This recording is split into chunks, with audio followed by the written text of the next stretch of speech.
1 பேதுரு 5:7 சொல்லுகிறது, அவர் உங்களை விசாரிக்கிறவராய் இருக்கிறபடியால் உங்கள் கவலைகளை எல்லாம் அவர் மேல் என்ன செய்யுங்க. அவருடைய இருதயம் புரிஞ்சாதாங்க இந்த வசனங்கள் எல்லாம் புரியும். அவர் உங்களை விசாரிக்கிறவராக இருக்கிறபடியால் ஈச் அண்ட் எவ்ரி பர்சன், ஒவ்வொருவரையும் தனித்தனியாக நீ எப்படி இருக்கிற, யாரா இருக்கிற, உன் மனசு எப்படி இருக்குது, நீ நல்லா இருக்கியா அப்படின்னு தனித்தனியாய் விசாரிக்கிற தேவன். அவர் உன்னை விசாரிக்கிறவராக இருக்கிறார். அல்லேலூயா.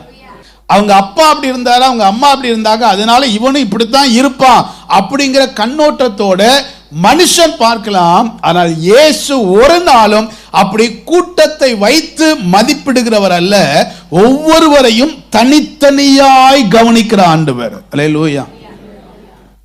இதை நம்ம கொஞ்சம் புரிஞ்சுக்கணும். என்னை ஆண்டவர் தனியாக கவனிக்கிறார்.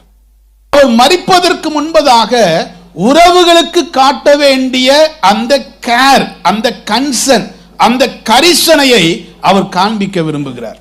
அந்த கரிசனையை நிறைவேற்ற விரும்புகிறார்.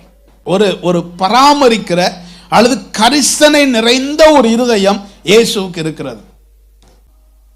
நான் இந்த வார்த்தையில் மட்டும் நான் கவனம் செலுத்த விரும்பல, அதுக்கு பின்னாடி இருக்கிற உணர்வை கவனம் செலுத்த விரும்புகிறேன். இயேசு எப்போதுமே தனிப்பட்ட ஒரு நபராக இருந்தாலும் அவர்களுக்கு கொடுக்க வேண்டிய கரிசனையை, அவர்களுக்கு கொடுக்க வேண்டிய பராமரிப்பை சரியாய் கொடுக்கிற தேவன்.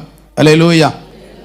யாரையுமே அவர் புறம்பே தள்ளுவதில்லை. இயேசு சொன்னார், என்னிடத்தில் வருகிற ஒருவனை நான் என்ன செய்கிறதில்லை, புறம்பே தள்ளுவதில்லை. நம்ம பயப்பட வேண்டிய அவசியம் இல்லை. அவர் தனித்தனியாய் கவனம் செலுத்தி நமக்கு என்ன கற்றுக் கொடுக்க வேண்டுமோ, நமக்கு என்ன சொல்லிக் கொடுக்க வேண்டுமோ, எனக்கு என்ன பராமரிப்பு தேவையோ அதை பார்த்து பார்த்து கொடுக்கிறவர் என்னுடைய இரட்சகர். அதுதான் அவருடைய இருதயம். அதுதான் அவருடைய இருதயம். ஆகவே தான் சிலுவையிலே தொங்கும் பொழுது கூட மாம்ச பிரகாரமாய் இருந்த தன்னுடைய தாயை அவன் பொதுவாக விட்டு போக விரும்பவில்லை.